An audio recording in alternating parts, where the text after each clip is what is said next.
where education is not just about learning, but about becoming. JNN Institute of Engineering, Autonomous, Chennai.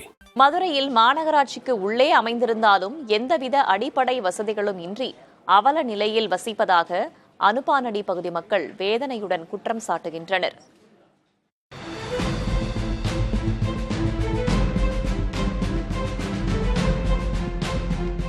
நாடு சுதந்திரம் பெற்ற பிறகு தமிழ்நாட்டில் மாநகராட்சியாக தரம் உயர்த்தப்பட்ட முதல் நகரம் மதுரை.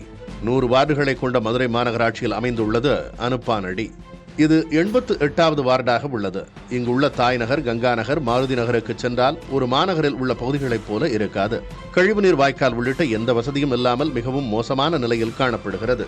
கழிவுநீரை 2000 ரூபாய் செலவழித்து லாரிகள் மூலம் அகற்றி வருவதாக கூறுகிறார்கள் இப்பகுதி மக்கள். மாநகராட்சியில் இணைக்கப்பட்டு 14 ஆண்டுகளுக்கு மேல் ஆன போதும் எவ்வித அடிப்படை வசதிகளும் செய்து தரப்படவில்லை என்று குமுறுகிறார்கள் அவர்கள். பாதரட்ச கடை வசதி கிடையாது, ரோடு வசதி கிடையாது. இந்த பாருங்க, நாங்கள்லாம் குடியிருக்கிறது எப்படின்னு பார்த்தீங்கன்னா வயக்காட்டில் கம்மாயில் குடியிருக்கமா இருக்கும். இங்கே பாருங்க எவ்வளோ தண்ணி இருக்கும் பாருங்க. இந்த தண்ணியில் இப்படி இருந்தால் நாங்கள் பிள்ளை குட்டிகளை வச்சுட்டு எப்படி இருப்போம்? 15லேயே பாதாள கடைக்கு டெபாசிட் கட்டிட்டேன். இன்னைக்கு வர கழிவு நீர் போகிறதுக்கு எந்த வழியுமே கிடையாது.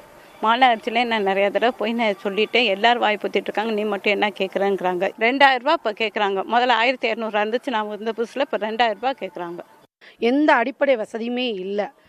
ஆனால் மழை பெஞ்சா தண்ணி நம்பிடுது. பாதாள சக்கடை நம்பிச்சுன்னா மாதத்துக்கு 2 தடவை 3 தடவை அள்ள வேண்டியதாக இருக்குது. மதுரைக்கு உள்ளேயே இருந்தாலும் தாய்நகர் உள்ளிட்ட பகுதிகள் மாநகராட்சியிலிருந்து விலக்கப்பட்டு தீவு போல தத்தளிப்பதாக கூறுகிறார்கள் இப்பகுதி மக்கள். மழைக்காலங்களில் சேரும் சகதியான சாலையில் பள்ளி குழந்தைகள் உள்ளிட்டோர் வழுக்கி விழும் நிலை காணப்படுவதாக வேதனை தெரிவிக்கின்றனர். மாநகராட்சி பகுதியில் வசிப்பது போல தாங்கள் உணரவில்லை என்கிறார்கள் அவர்கள்.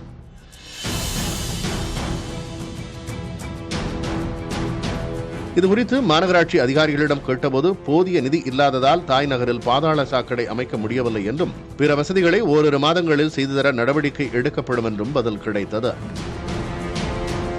புதிய தலைமுறைக்காக ஒளிப்பதிவாளர் லட்சுமணனுடன் செய்தியாளர் Prasanna Venkatesh. Where education is not just about learning, but about becoming. JNN Institute of Engineering, Autonomous, Chennai.